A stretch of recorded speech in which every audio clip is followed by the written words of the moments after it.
was shaking? I didn't. This is the first time I've ever joined in, but I've been watching your videos, and I get a lot out of it. You know, I'm a divorced 51-year-old. I got divorced back in 2013. Mm-hmm.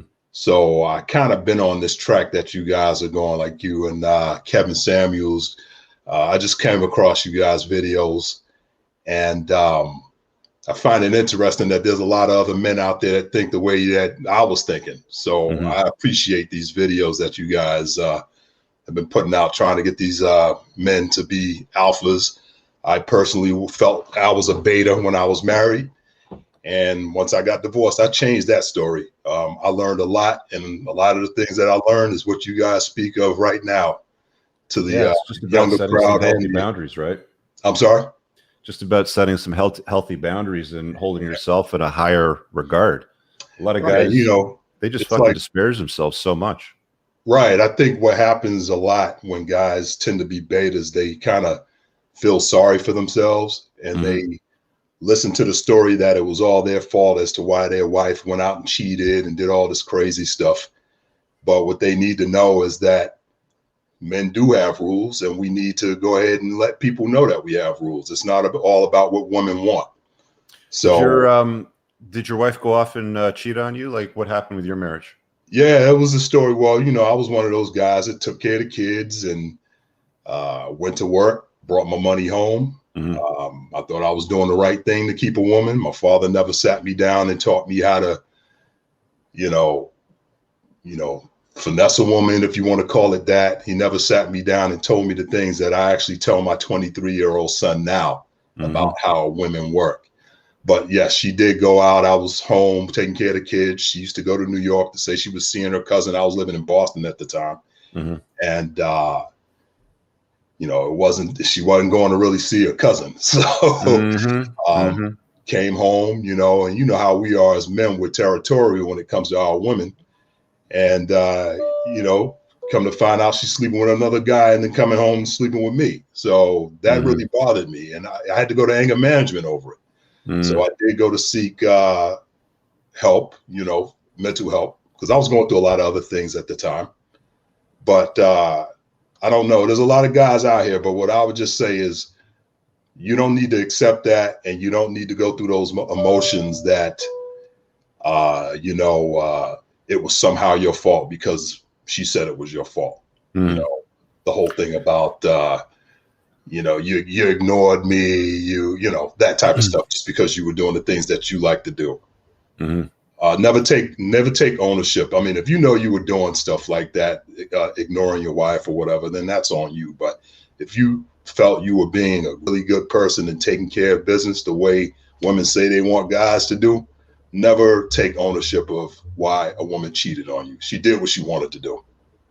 Yeah, and that's why, you know, I made the point earlier when it kept popping up there in the comments about loyalty, you know, guys wanting loyal women. And it's like, women are women, you know, they're going to do what they're going to do. You know, if they see you as their best option and they're hypergamy satisfied, you're in a pretty good place. But that's not guaranteed for life, man. You know, when you take these vows, you know, they sell guys a bullshit, you know, bill of sale when you go to church and the courthouse or wherever you do your ceremony. It's you know, in sickness and health and richer and poorer and till death do us part and blah blah blah. And it's like, you know, okay, fine. You know, I took the vows. I kissed her. I gave her the ring. We had the ceremony. We cut the cake. We kissed. You know, ding ding ding on the crystal glasses and all that sort of stuff. Okay, so you think that you've done your duty and she's never going to do you wrong, but hypergamy doesn't care, right?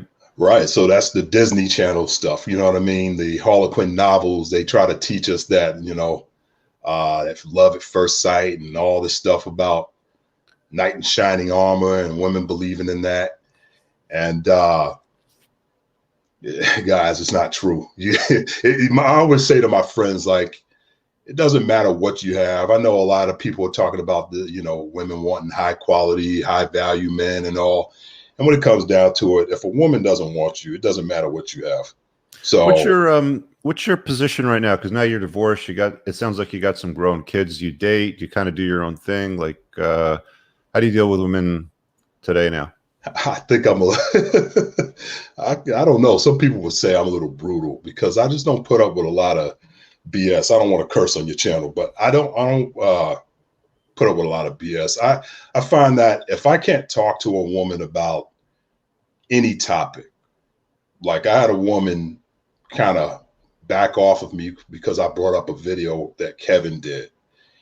And, you know, Kevin's speaking, in my opinion, he's speaking a lot of truth about what guys don't want to deal with. And that's, and you know the things he talks about, women with bad attitudes. You say it too. I've watched a lot more of his videos than yours, but I've seen a lot of your good snippets. So the way I deal now is like, I'm kind of like, listen, I got the rule. I have rules too. If you don't fall in line with a lot of my rules, I mean, I'm willing to listen to you, see what your rules are like. But if you don't fall in line with my rules, I delete your phone number. I mean, there's only certain things, and I'm not being ridiculous about it. I just have certain boundaries that I don't allow women to cross. You know, if I find that women are, you know, I'm not a chaser. So I'm like, you know, if you really like me, then you're going to show me that. You're not going to, you know, sit back and I'm the one always reaching out to you. I'm the one always calling you. You ever get lectured by women, you know, because of that position, because you're setting boundaries? Yeah, well, they ever tell you off? They don't tell me off. I'm not going through that stuff. But block, delete. Yeah, you know, it's just real simple. I'm not going to argue with anyone. Once I got divorced, I told myself through those years where I was rebuilding myself that there's no need to argue. You're going to believe what you believe. I'm going to believe what I believe. At the end of the day, if it's you that want to get married one day and you want to go towards that road, then you're going to have to act a certain way to get there. And I'm a person I'm not really looking to get married again. If it happens, if I meet that person and that person makes me feel like I want to be with her for the rest of my life, then I'll make that decision. But right now, you know, I go out with ladies. I have fun. I go to the gun range with them and, you know, go out to movies and go to eat and do a lot of that stuff. But even recently, I haven't been too keen on getting sexual with a lot of women because they try to use that as some sort of crazy way to get their emotions and craziness involved. So, and what age range are you dating in right now?